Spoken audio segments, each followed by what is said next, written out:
respond to risks. Up until now, I think a lot of the focus has really been on the use of technology to do risk assessment.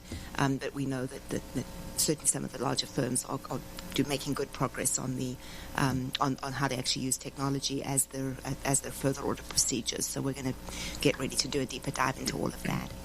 On estimates and specialists, we have new standards. They go into effect for 2020 audits. We're doing ongoing outreach to look for implementation challenges there. Related to that, we do have a work stream on CECL. So we've been doing outreach to many on that. We've actually done some targeted outreach to smaller firms that have more substantial banking practices. Many of them are in a situation where most of their clients have benefited from the delay. So that's good. But many of them do still have at least one or two banks that will not have the delay and have to get going. So we're monitoring that and thinking about whether there's a need for any additional guidance at some point. And then I thought I'll just give you a little bit of an update on the outreach. I think I mentioned last time that we had been doing a lot of outreach to audit committees and to investors. And I think if anyone's been following some of the recent speeches that our board members have been making, including one that Chairman Dunke made earlier this week, which is actually posted on the website, he gave some summary there. But essentially, we've been talking to the audit committee chairs of all of our in connection with all of our inspections. So that's roughly 400 interviews. We've also done a number of roundtables that have been focused specifically on investors and audit committees. That's a first for the PCAOB. And then we've also ramped up our presence at other events. So I think over the past few months the PCAOB has been present at events that have been attended by more than 800 investors and 600 audit committee members. So we've done cast a much broader net in that area. I think the key takeaway is there continues to be a strong desire for people to interact with us and understand, and I think people are on different points along the learning curve. And as Chairman Dunke would say, some of the engagements start with PCAOB who, and others are a little bit more informed. So it's the start of a good journey. There we are preparing a report out of what we heard, and we hope to publish that soon. And then lastly, on the outreach side, we've also commenced with a plan to build out outreach to financial statement preparers, and that's going to be a focus for us into the first quarter of 2020. So that's about it for that.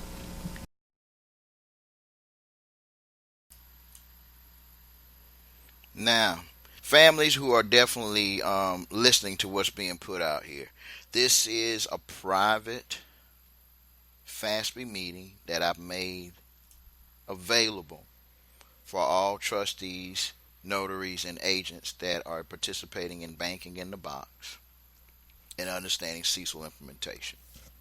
The Financial Accounting Standard Advisory Council is the council that determines the fate of private and public entities when it comes to commerce. The various different speakers represent the entire spectrum, from municipalities all the way into artificial intelligence. I don't know if you heard the first part of this particular segment, but every panel member is weighing in on what this data is going to be used for in this structure. So I want you to listen. I'm going to give commentary and give you as much information as I can in this particular segment.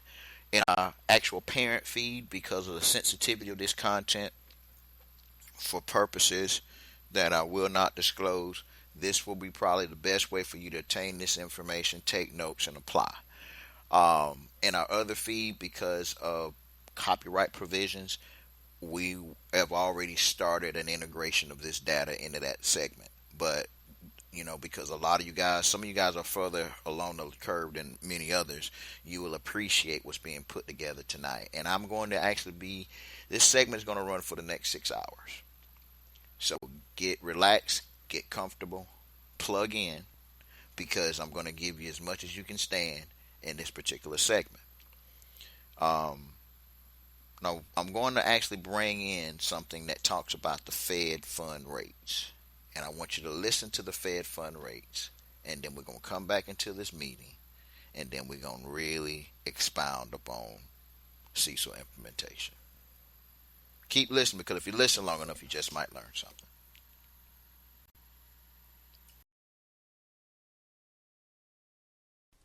let's review a little bit of what we've gone over. And I think it helps to see the whole process again, just so it really sinks into your brain. And I've drawn the banks in a different arrangement this time. But just as a review, this is a bank with a little bit less reserves. The green right here is their reserves. These could either be deposits at the Federal Reserve, or these could actually be Federal Reserve notes, and we all know that as dollars or cash. This is another bank with slightly more reserves, and just like I said in the last video, I'm drawing the reserves at the top of the asset side now so that we can compare it directly with the demand deposits or the liabilities of this bank. Most banks have other liabilities, but I've just assumed that all of them are demand deposits, and that's this magenta square here. And of course, their equity is the blue right there. Let me make sure I have it. That's their equity. And of course, if these are either Federal Reserve notes or these are deposits within the Reserve Bank, those are of course liabilities for the Reserve Bank itself. So let me draw a line from there to there. So this is a liability for the Reserve Bank. This is a liability. If these were deposits, if these were essentially demand accounts with the Reserve Bank, then we could even divide them up a little bit and separate. Okay, this guy has this much. I don't know if you can see that. That color's not so good. This guy has this much. This guy has this much. But if these are all Federal Reserve notes, then they kind of all come out of the same bucket. And what we learned in the last video is that the Federal Reserve, they don't say we want the money supply to be X or Y. They always talk about in terms of interest rates. They always say our target interest rate, or the Federal Reserve rate, is now going to be X. And so let's go over our mechanics a little bit more on how open market transactions help to make those rates happen. So let's say that on day one, or before the Fed does anything, this bank has a little bit of extra reserves. This bank has a little bit less reserves. So there's a couple of things that this bank could do with these extra reserves. It could either maybe do some more lending. So it could actually, because it's reserved, maybe let's say it's at, I don't want to get too specific with the numbers. Let's say it's at a 20% reserve ratio.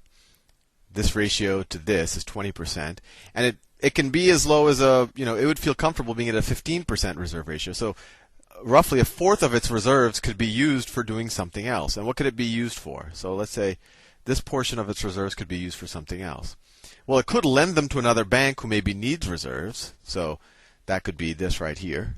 This bank maybe wants some reserves, and then it would add it up on here. I know in the last video I filled in the reserves down here, but actually they're not replacing other assets. They would have actually just been added to the balance sheet of the bank. So I should have drawn them on top. And I'll do that in a second. But the other option that this bank could do is that they could actually do more lending. Since the reserve ratio is higher than they want, they can actually create checking accounts like we saw in the last couple of videos. But with that said, let's say that they want to, this guy wants to borrow some, this guy's willing to lend some, although that's not his only alternative. He could do some more, he could create checking accounts essentially with it and do some more lending with it. And let's say in this reality right now, given how much reserves there are in the banking system, that the current rate, let me write here, current rate, the current rate is 6%. Now the Federal Reserve says, I would like to expand the money supply. And they don't say it directly. They don't tell us, in our newspapers, they don't make a press release say, we would like the official M1 value of the money supply to go from $15 trillion to $20 trillion. They don't say that. They say we are going to lower the federal funds rate to 5%. So let's say they want the federal funds rate. Let me write that. Fed funds rate. They are setting to be 5%. The governors of the Federal Reserve Bank sit together, and Bernanke comes out and says, we are lowering the federal funds rate to 5%. So what that 5% means is that their target rate is now 5%. So this is a target. This is a target.